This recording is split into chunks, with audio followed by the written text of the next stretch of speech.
جی السلام علیکم۔ Post number 8، سینے پر ہاتھ باندھنے کے بعد کیا دعا پڑھنی ہے؟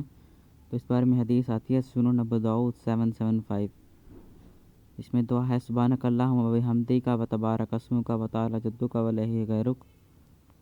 اس کا ترجمہ ہے یعنی اے اللہ تیری ذات پاک ہے، ہم تیری حمد و ثنا کرتے ہیں، تیرا نام بابرکت اور تیری ذات بلند بالا ہے، تیرے علاوہ کوئی معبود برحق نہیں۔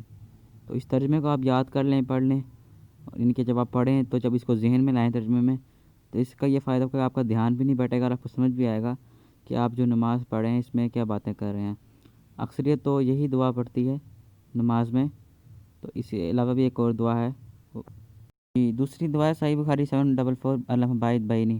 یہ بھی آپ چاہیں تو پڑھ سکتے ہیں۔ اس کا ترجمہ ہے اے اللہ میرے اور میرے گناہوں کے درمیان اتنی دوری کر جتنی مشرق اور مغرب میں ہے۔ اے اللہ مجھے گناہوں سے اس طرح پاک کر اس طرح سفید کپڑا میل سے پاک ہوتا ہے۔ اے اللہ میرے گناہوں کو پانی، برف اور اولے سے دھو ڈال۔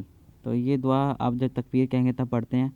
اوپر والی دعا سبحانک اللہم و بحمدک وہ اکثریت وہی پڑھتی ہے، تو کوئی بھائی اگر یہ دعا پڑھنا چاہے تو یہ بھی پڑھ سکتا ہے۔ دونوں طریقے ٹھیک ہیں، جون سی آپ کو مرضی ہے۔ دونوں سنت رسول اللہ صلی اللہ علیہ وسلم ثابت ہیں، تو آپ کی مرضی ہے، آپ دونوں میں سے کوئی ایک پڑھ سکتے ہیں۔ السلام علیکم ورحمۃ اللہ وبرکاتہ۔